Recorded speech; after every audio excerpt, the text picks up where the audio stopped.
오늘 함께 보실 하나님 말씀은 사도행전 5장의 말씀입니다. 사도행전 5장 1절부터 11절까지 말씀 보겠습니다.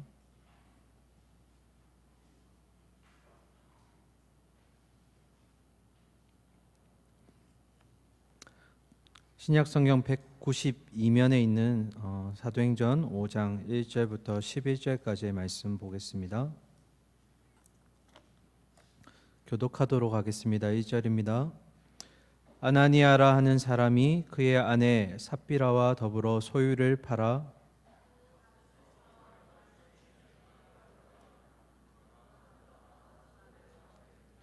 베드로가 이르되 아나니아여 어찌하여 사탄이 내 마음에 가득하여 내가 성령을 속이고 땅값 얼마를 감추었느냐.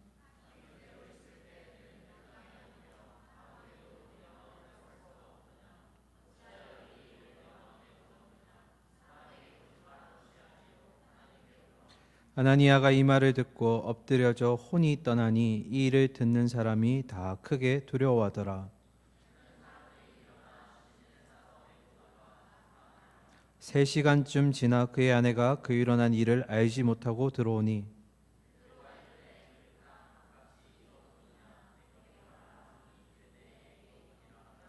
베드로가 이르되 너희가 어찌 함께 꾀하여 주의 영을 시험하려 하느냐. 보라, 내 남편을 장사하고 오는 사람들의 발이 문 앞에 이르렀으니 또 너를 메어 나가리라 하니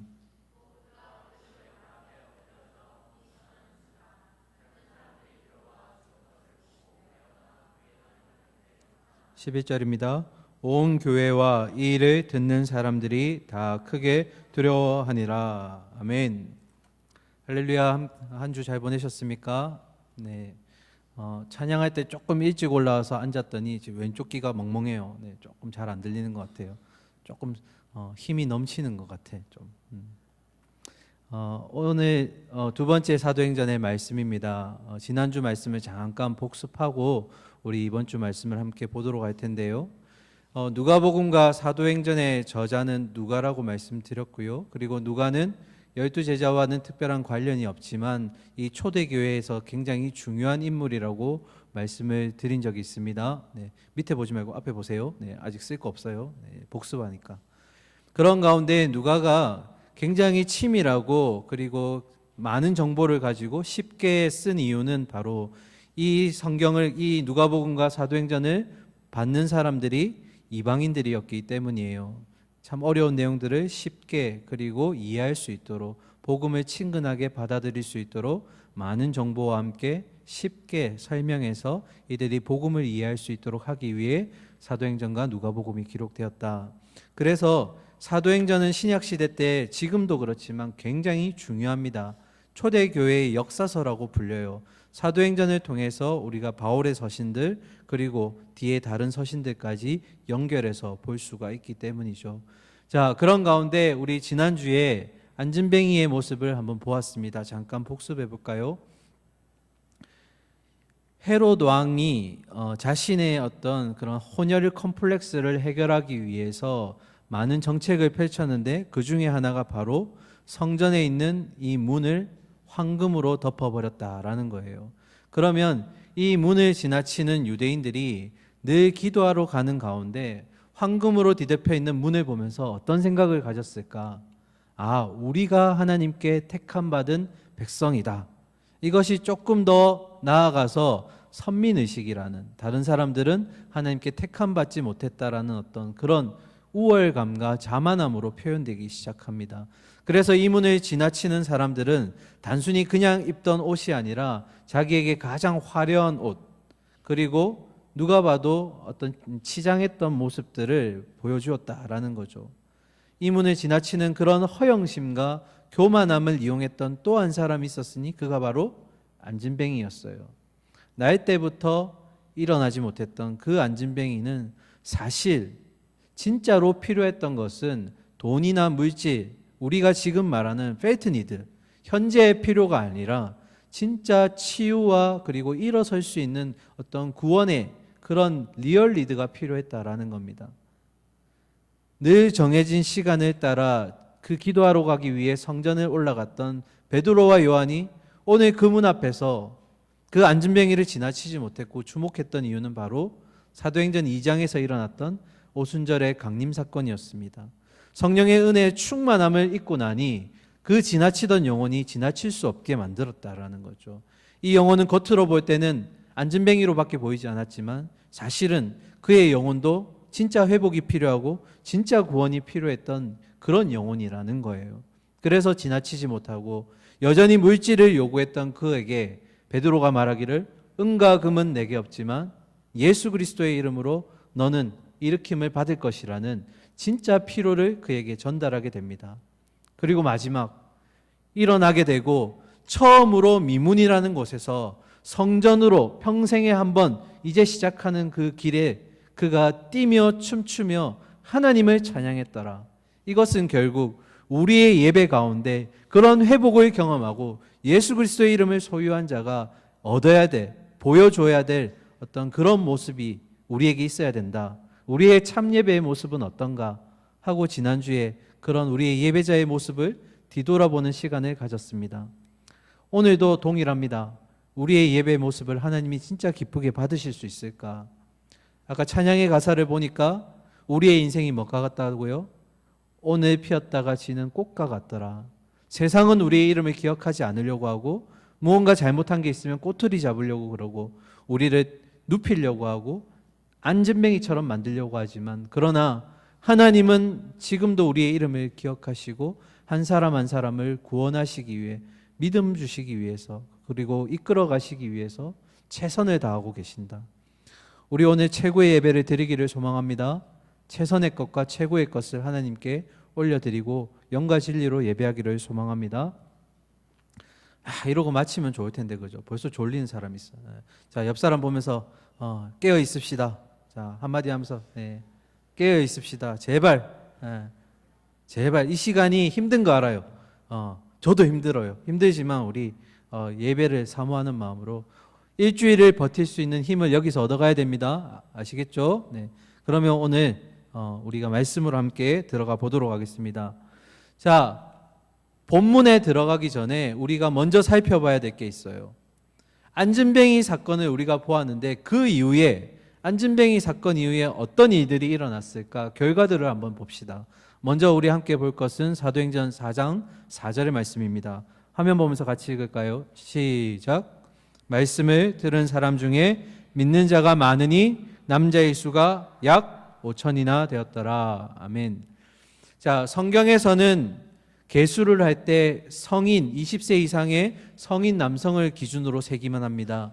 그래서 학자들은 이 말씀을 듣고 믿음이 생긴 자들을 적어도 2만 명 정도로 판단합니다.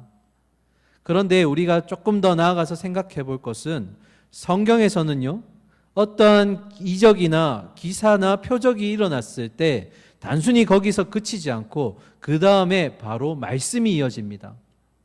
오늘도 안진뱅이 사건이 일어난 후에 그 뒤에 바로 베드로가 그에 맞는 말씀을 전하죠. 그럼 이건 뭘까?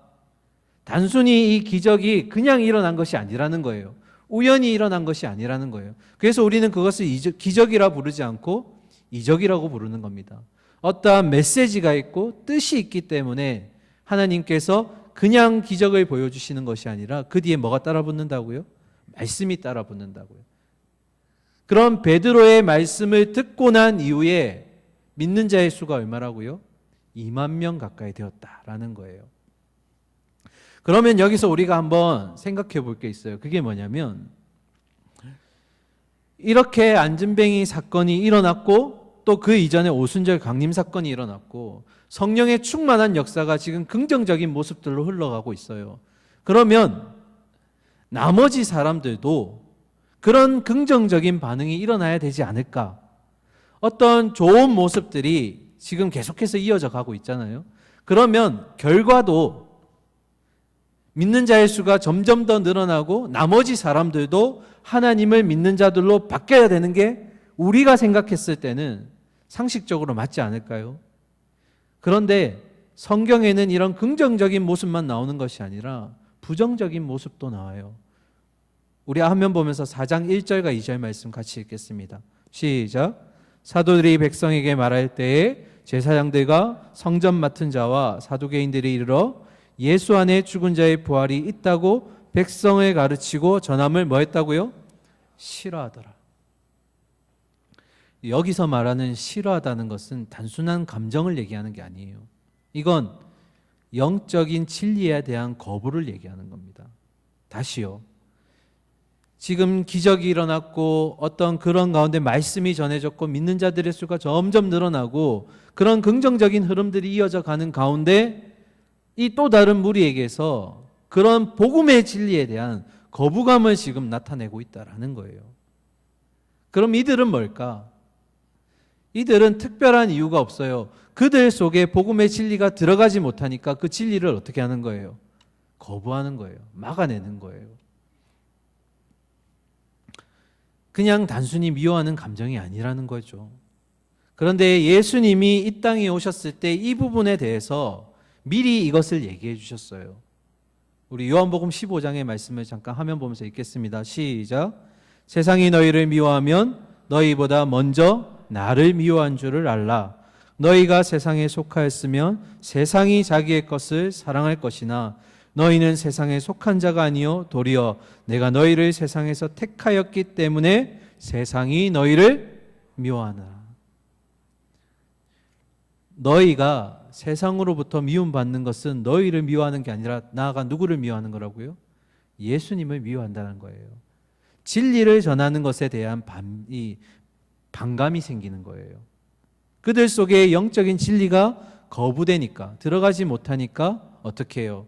세상의 것을 사랑하는 자들은 결국 진리를 함께 품을 수 없다는 게 예수님의 말씀이에요. 그런데 우리는 어때요? 그리스도인으로서 살아가고 있고 세상 가운데 그런 빛과 소금의 역할을 감당하는 우리의 모습을 보면 그런 세상 사람들이 어떻게 한다고요? 오늘 본문에서처럼 미워한다는 거예요. 싫어한다는 거예요. 왜요? 복음에 대한 거부인 거예요. 진리에 대한 반응이에요. 그런 모습들 가운데 예수님이 뭐라고요? 19절을 보니까 도리어 내가 너희를 택하였기 때문에, 세상 가운데 택하였기 때문에 너희를 미워하는 것이 마땅하다라고 얘기해요.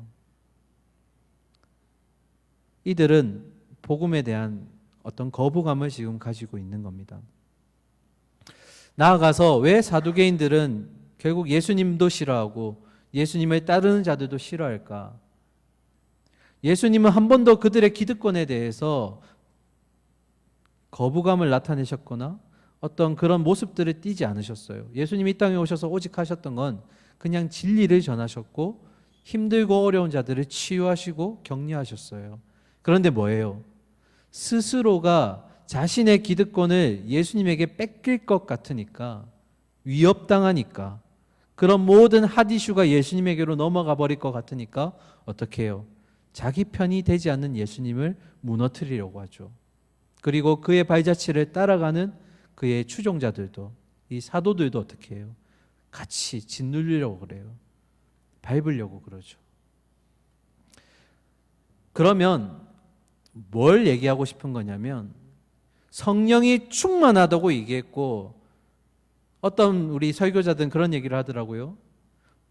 가장 이상적인 교회가 초대교회니까 우리가 부흥하기 위해서는 초대교회로 돌아가자. 저는 과감하게 얘기하지만 초대교회가 가장 이상적인 교회는 아니에요.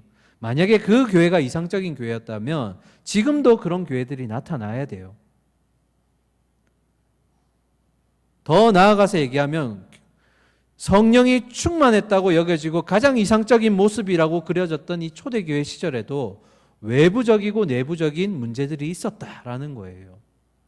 그러면 외부적인 문제는 뭘까? 방금도 말씀드렸지만 여전히 유대인들의 어떤 핍박과 예수 그리스도를 믿고 따라가는 자들에 대한 박해가 있었다라는 거예요.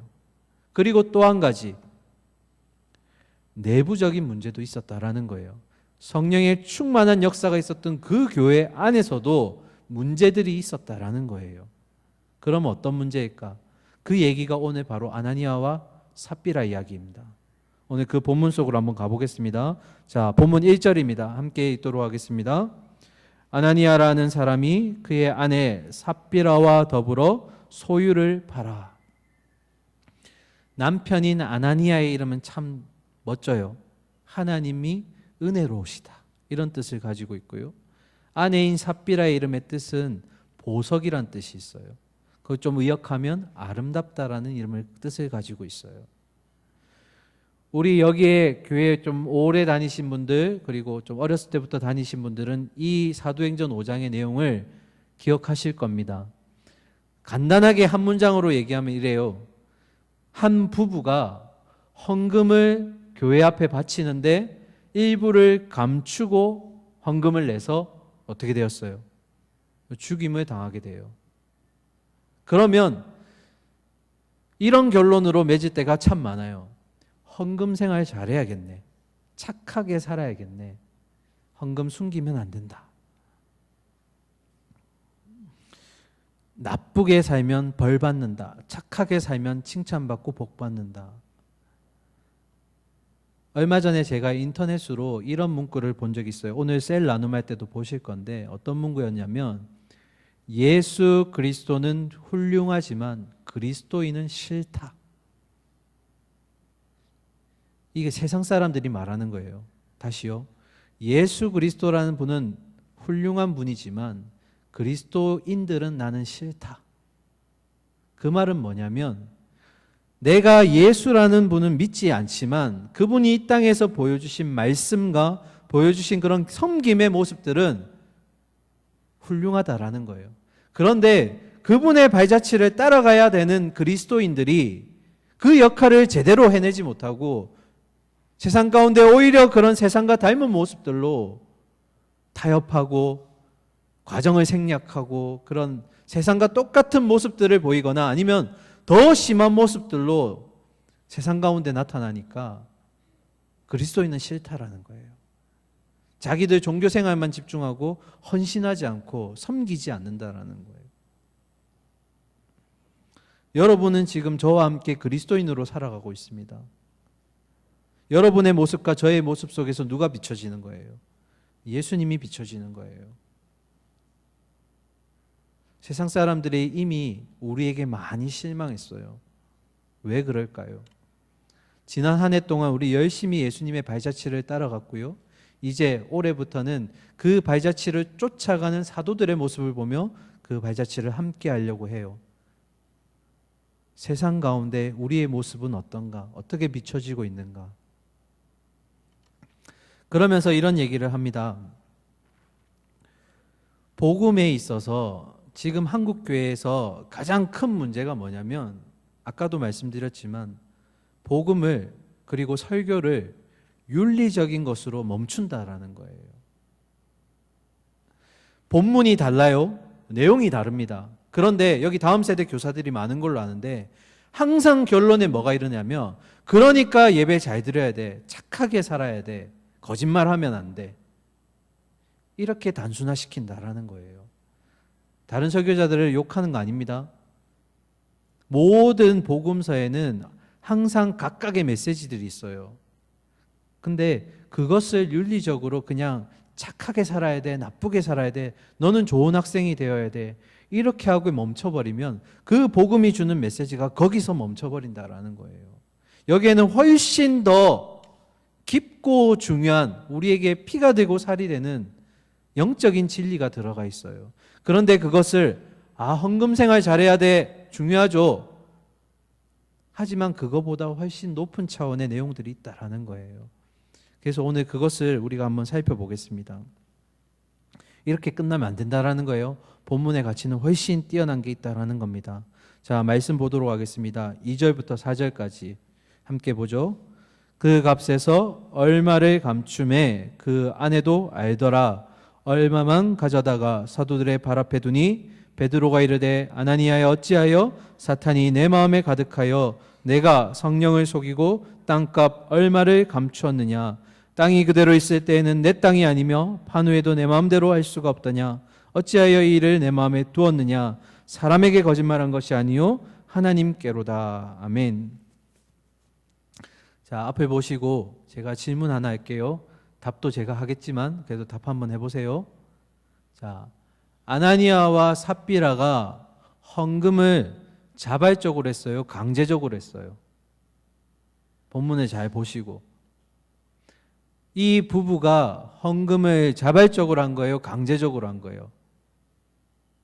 사도들이 시켜서 한 거예요? 아니죠. 스스로 자발적으로 자신의 소유를 팔아서 어떻게 한 거예요? 교회 앞에 내놓은 거예요. 자, 그럼 다음 질문. 자기가 원래 생각했던 헌금이 있었는데 그거보다 조금 적게 냈어요. 이게 죄가 되는 거예요? 우리도 이러한 경험들이 있어요. 저도 그런 경험이 있어요. 예를 들어 볼게요. 제가 주정 헌금 작정을 10,000원으로 했어요. 지난주에. 예입니다. 10,000원 아닌데 어쨌든 10,000원이라 하고 했는데 오늘 교회에 와서 헌금을 내려고 지갑을 열었더니 내 소유에 8,000원밖에 없는 거예요. 그래서 8,000원만 냈어요. 그럼 이게 죄가 되는 걸까요? 오늘날 이 모습을 본문의 모습으로 보면 8,000원 냈던 저는 어떻게 되는 거예요? 죽는 거예요. 이해가 돼요? 내가 얼마를 내려고 했는데 사실 그게 없어서 헌금은 미리 준비해야 됩니다. 토요일 날 미리 봉투를 가지고 미리 준비해야 돼요. 그리고 정확하게 금액을 집어넣고 하는 게 맞는데 혹시나 우리 주로 예배당 오면서 여기서 준비해가지고 내잖아요. 근데 일부를 다 못 냈어요. 지난주에 이제 주정헌금 작정할 때 제가 아는 차모군이 3,000원을 쓴다는 게 공을 하나 더 붙였대요. 3만 원을 지금 믿음으로 작정을 했어요. 근데 차군이 만약에 3,000원을 냈다. 그러면 차군이 죽어야 되는 거예요? 어디 있어요, 차군? 믿음대로 내세요. 3만 원 지정했으니까, 작정했으니까 내야 돼. 하나님이 채워주실 거예요. 어쨌든 그러면 단순히 헌금 생활 잘해야 돼. 내가 결정했던 거 다 내야 돼. 이렇게 마무리하면 안 된다라는 거예요. 자, 그러면 이제 이 본문이 말하는 메시지가 뭘까? 우리 3가지 정도를 볼 겁니다. 자, 말씀 한번 봅시다. 5절을 볼 거고요. 그리고 이어서 11절을 볼 겁니다. 자, 5절 먼저 봅시다. 아나니아가 이 말을 듣고 엎드려져 혼이 떠나니 이 일을 듣는 사람이 어떻게 되었다고요? 다 크게 뭐 했다고? 두려워하더라. 잘 생각하세요. 다 두려워하더라. 11절 같이 읽겠습니다. 시작. 온 교회와 이 일을 듣는 사람들이 뭐 했다고요? 다 크게 두려워하더라. 이건 하나님을 향한 두려움이에요. 우리 배웠죠? 2글자로 뭐예요? 경외. 놀이동산에 가서 귀신의 집에서 귀신 보고 놀라는 그런 공포 말하는 거 아니에요. 여기서 말하는 두려움은 뭐냐면 100% 진실하시고 신실하신 그 신 앞에 섰을 때 느끼는 거룩한 경외심, 두려움을 얘기하는 거예요. 이 대표적인 예가 뭐냐면 출애굽기에 보면 시내산의 백성들이 이르렀을 때 하나님이 그들을 직접 만나려고 하세요. 그래서 그들이 모든 옷과 그리고 마음을 정결하게 만들고 산 밑에 모여 있어요. 그런데 하나님의 음성을 듣자마자 그들이 크게 두려워해요. 번개 치는 것 같고 우레소리 같은 그런 소리를 들으니까 어떻게 해요? 모세에게 이렇게 얘기합니다. 모세여, 하나님의 음성을 들으니 우리가 죽을 것 같습니다. 두려워요. 무섭습니다. 모세가 직접 올라가서 하나님을 만나십시오. 그리고 또 한 번 있었죠. 10계명의 2번째 돌판을 가지고 모세가 내려왔을 때 모세에게서 얼굴에서 빛이 났죠. 얼굴이 뭐 꿀강 피부라서 그런 게 아니에요. 누구의 빛이 반사된 거예요? 하나님의 빛이 어떻게 해요? 모세를 통해서 간접적으로 반사가 되었어요. 그런데 그 빛조차도 사람들이 어떻게 해요? 감당하지 못하니까 모세의 얼굴을 뭘로 감아요? 수건으로 감아요. 그러면 왜 이 두려워하더라를 먼저 첫 번째로 꽂았냐면 오늘날 우리 한국교회와 그리고 우리 세대에 있어서 가장 큰 문제점이 뭐냐면 하나님에 대한 경외심이 없어졌다라는 거예요. 하나님을 두려워하지 않아요. 하나님이 마치 없는 것처럼 살아갈 때도 있어요. 대표적인 게 뭐냐면 우리가 점점 교회가 부유해지고 그리고 여유가 생기고 다른 사람들을 도와줄 정도의 어떤 그런 여유가 생기니까 그 다음에 따라 붙는 게 뭐냐면 바로 세속화가 일어난다라는 거예요. 이제는 더 이상 하나님의 인도가 필요 없다라는 거예요. 우리가 알아서 잘 살아낼 수 있다라는 거예요. 하나님, 저는 하나님 인도가 더 이상 필요 없어요. 하나님이 두렵지 않으니까 같은 자리에서 똑같은 죄를 계속 반복하는 거예요. 그러면서도 두려워하지 않아요. 죄값도 필요가 없고 죄책에 대해서도 걱정하지 않아요. 오늘날 가장 큰 문제가 뭐냐면 바로 이런 경외심이 사라졌다라는 거예요. 하나님을 두려워하지 않아요. 마치 바벨탑을 쌓는 그 모습들을 오늘날 우리가 보고 있다라는 거예요. 그런데 참 아이러니하게도 이 세속화라는 것은 역사 속에서 수백 번, 수십 번 반복돼서 나타났었어요. 중세시대 때도 그랬고요. 사람들이 여유가 생기고 교회가 부유해지니까 하나님을 향한 거룩함이 사라지기 시작해요. 영적인 헝그리 정신이 사라지는 거예요. 여러분은 어때요? 내가 너무 힘들고 어렵고 물질적으로 부족할 때, 죽을 것만 같을 때는 하나님을 붙들어요. 그런데 조금 살만하고 조금 여유가 생기니까 어떻게 해요? 내 힘으로 살려고 하는 거예요. 내 생각으로 움직이려고 해요. 하나님을 두려워해야 됩니다. 그냥 단순한 공포가 아니라 거룩한 분에 대한 어떤 그런 떨림과 그런 두려움으로 살아가야 돼요. 이 땅의 주인은 내가 아니에요. 내 인생의 주인도 내가 아니고 누가 주인이에요? 나를 만드신 하나님이 주인이시라는 거예요. 하나님을 향한 두려움, 그 경외함을 가지기 바랍니다. 자, 7절과 9절 보겠습니다. 3시간쯤 지나 그의 아내가 그 일어난 일을 알지 못하고 돌아오니 베드로가 이르되 그 땅 판값이 이것뿐이냐 내게 말하라 하니 이르되 예 이것뿐이라 하더라. 베드로가 이르되 너희가 어찌 함께 깨하여 주의 영을 시험하려 하느냐 보라 내 남편을 장사하고 오는 사람들의 발이 문 앞에 이르렀으니 또 너를 메어 내가리라 하니. 남편인 아나니아가 그 자리에서 죽음을 맞이했어요. 그 사실을 모르고 3시간쯤 지나서 온 삽비라가 여기에 도착했을 때 베드로가 물었어요. 그 땅 판값이 이것뿐이냐? 그러자 삽비라가 기다렸다는 듯이 뭐라고 얘기해요? 예, 이것뿐입니다. 아내 목소리인데 너무 거창하게 했네. 무슨 말이냐면 하나님은 우리에게 죄를 지었을 때, 우리가 죄를 범하였을 때 기회를 주신다라는 거예요. 자세히 보세요. 삽비라가 속인 거 베드로가 몰랐어요? 알고 있었어요.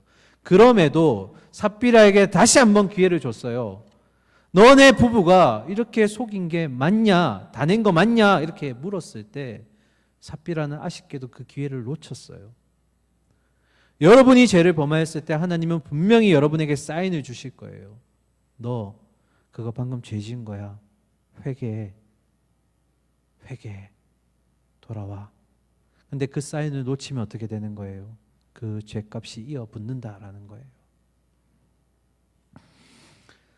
그러면 이제 마지막 질문.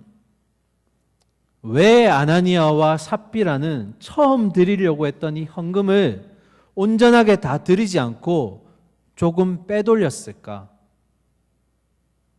질문이 이해되죠? 처음에는 소유를 팔았을 때 이만큼 내기로 했어요. 그런데 내려고 했는데 뒤로 조금 빼고 나머지 금액을 낸 거예요. 왜 그렇게 했을까? 여기에는 이제 배경을 살펴봐야 돼요. 우리 좀 앞쪽으로 넘어갑시다. 사도행전 4장으로 가겠습니다. 32절부터 볼까요? 자, 32절. 우리 화면 보고 같이 읽겠습니다. 시작. 믿는 무리가 한 마음과 한 뜻이 되어 모든 물건을 서로 통용하고 자기의 재물을 조금이라도 자기 것이라 하는 이가 하나도 없더라. 이어서 사도들이 큰 권능으로 주 예수의 부활을 증언하니 우리가 큰 은혜를 받아 34절 그 중에 가난한 사람이 없으니 이는 밭과 집 있는 자는 팔아 그 판 것의 값을 가져다가 사도들의 발 앞에 두매 그들이 각 사람의 필요를 따라 나누어 줌이라. 여기까지 보겠습니다. 자, 어떤 배경이 앞에 있냐면 오순절을 맞이해서 여기에 많은 무리들이 예루살렘에 모였어요. 그 모인 자들이 무엇을 경험했냐면 성령의 충만한 은혜를 경험했어요. 그리고 나서 그 은혜를 계속 얻고자 하는 마음에서 이 자리를 떠나지 않아요. 그러니까 사도들이, 그리고 그 교회 성도들이 어떻게 하냐면 어떻게 했다고요? 자기들의 소유를 팔아서 그들을 유지시켜줘요. 그러니까 어떻게 해요? 가난한 자가 없다라는 건 뭐예요? 서로의 필요를 채워주고 또 어려운 상황이 있으면 도와주고 이런 역할들을 서로가 감당했다라는 거예요. 이게 초대교회의 지금 성령 충만한 미우의 모습이에요. 그런 가운데 한 인물이 등장합니다. 자, 계속해서 볼까요? 36절 시작. 구브로에서 난 레위족 사람이 있으니 이름은 요셉이라. 사도들이 일컬어 바나바라 번역하면 위로의 아들이라 하니 37절 그가 밭이 있음에 팔아 그 값을 가지고 사도들의 발 앞에 두니라. 아멘. 자, 우리가 잘 아는 이름은 바나바인데 그의 이름은 진짜 이름은 바나바가 아니라 요셉입니다. 그러면 왜 바나바라는 이름이 붙었을까? 이 초대교회 성도들이 자신의 것을 팔아서 옆 사람을 도와주는 가운데 이 요셉이라는 사람이 무엇을 참 잘했냐면 힘들고 어려운 지체에게 다가가서 뭘 했냐면 위로하고 격려를 참 잘했어요. 그런 위로와 격려를 참 잘하니까 사도들이 야, 너는 진짜 위로 잘한다. 그래서 이름이 뭐라고요? 바나바. 뜻이 뭐라고요? 위로의 아들. 별명이 그렇게 붙은 거예요. 우리가 별명을 붙일 때 그 사람과 관련된 별명을 붙이잖아요. 아주 어렸을 때는 이름과 관련된 별명을 붙이지만 그냥 단순하게 저는 초등학교 때 1학년 때 별명이 지렁이였어요. 그냥 지자가 들어가서. 그런데 나중에는 어떻게 해요? 그 사람의 어떤 모습과 어떤 성격을 보면서 이 별명을 붙이잖아요. 하는 모습을 보면서. 바나바가 어땠다는 거예요? 바나바가 아니죠. 요셉이 어땠다는 거예요. 초대교회 성도들을 돌아다니면서 힘든 자가 있으면 위로하고 또 격려하고 너무 그런 역할들을 잘하니까 이름이 뭐라고요? 별명이 바나바, 위로의 아들이라고 부르겠어요. 그런 가운데 이 요셉이 그것으로 그치지 않고 뭘 한 거예요?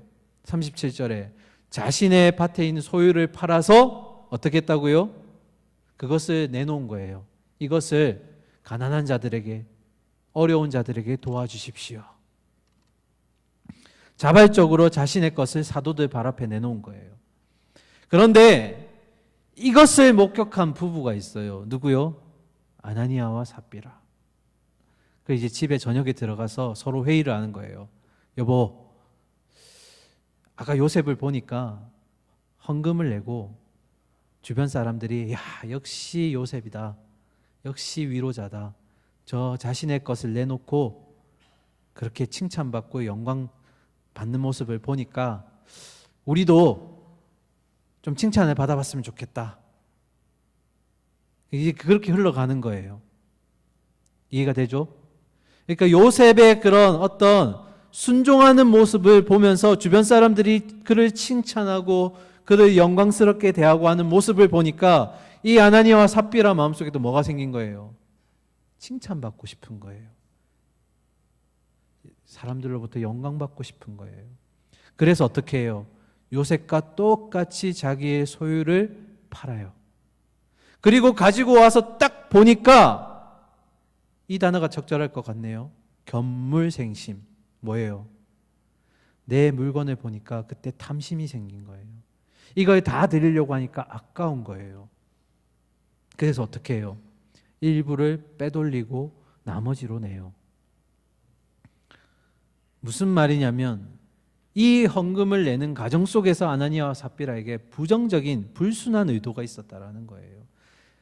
진짜로 초대교회 성도들을 돕기 위한 마음과 순종하는 마음과 섬기는 마음이 아니라 자신들이 요셉과 같이 그런 칭찬받는 영광받고 싶은 그것을 누리고 싶었던 거라는 거예요.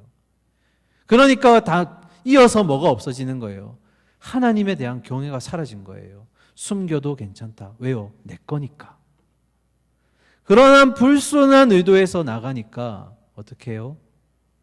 이 헌금이 그렇게 마지막에 제대로 된 모습으로 나타나지 못하고 결국에는 그들은 죽음의 자리로 나아갔다는 거예요. 마지막, 이 일을 보면서 우리가 마지막으로 깨달아야 될 게 뭐냐면, 어떤 일을 함에 있어서, 특히 하나님의 일을 함에 있어서 가장 중요한 건 그 일 자체가 아니라 바로 그 일을 하는 사람의 됨됨이가 중요하다는 거예요. 여기에 많은 분들이 각자 어떤 섬기는 부서가 있을 거고 또 각자의 소명의 자리가 있는 줄 압니다. 그 일을 신속하게 잘하거나 잘 처리하는 것도 중요하지만 그걸로 평가되어서는 안 돼요. 하나님은 그걸로 평가하지 않아요.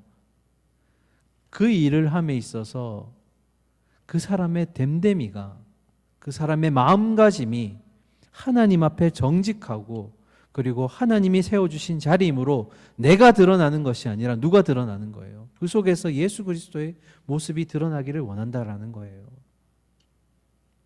자, 결론이니까 이제 눈 뜨세요. 결론이니까 세 가지 꼭 기억하세요. 하나님의 일을 하거나 섬길 때 세 가지를 꼭 기억해야 됩니다. 첫 번째, 하나님을 경외해야 됩니다. 두려워해야 돼요. 하나님의 일을 하는 사람들은 하나님을 두려워해야 됩니다. 두 번째, 그런 경외함이 이어지는 가운데 내가 섬기는 그런 자리들에 있어서 내가 드러나서는 안 돼요. 누가 드러나야 되는 거예요? 예수 그리스도가 드러나야 되는 거예요. 내가 칭찬받기 위해서, 아니면 내가 주변 사람들로부터 영광의 자리를 누리기 위해서 그러한 의도가 들어가게 되면 오늘 이 아나니와 삽비라의 모습처럼 마지막에 결론이 좋지 않을 거예요. 그리고 마지막, 내가 하는 그 일도 굉장히 중요하지만, 맡겨주셨지만 그 일을 하는 나의 됨됨이가 중요한 거예요. 내가 그리스도 앞에서 정직하게 그리고 온전한 마음으로 그렇게 섬김의 자리를 지켜야 된다라는 겁니다. 말씀을 정리하겠습니다. 여전히 세상은 죄악 가운데 있기 때문에 어그러져 있고, 그리고 우리의 이름을 기억하려고 하지 않아요. 그리고 진리를 가지고 있는 우리를 보면 당연히 외면하고 거절하게 돼요. 싫어하게 됩니다. 그런 가운데 하나님의 일을 하는 우리가 하나님을 두려워하지 않는다는 것은 우리가 지금 세상 사람들과 똑같이 하고 있다라는 거예요.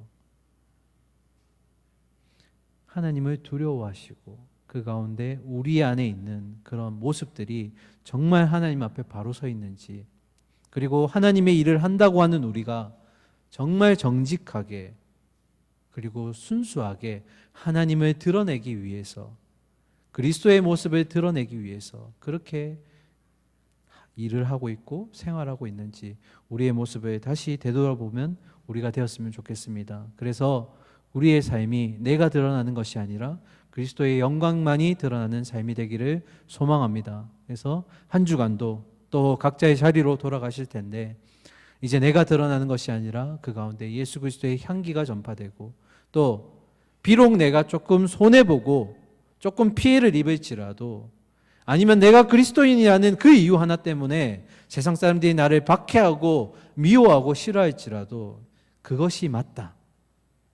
그 길은 좁은 길이지만 예수 그리스도가 나와 함께 하심으로 그 길이 진리의 길이고 그 길이 옳다라는 것을 우리가 기억하며 이 한 주도 그리스도와 함께 승리하는 삶이 되기를 간절히 소망합니다. 우리 찬양하며 우리 결단의 자리로 함께 나아가겠습니다.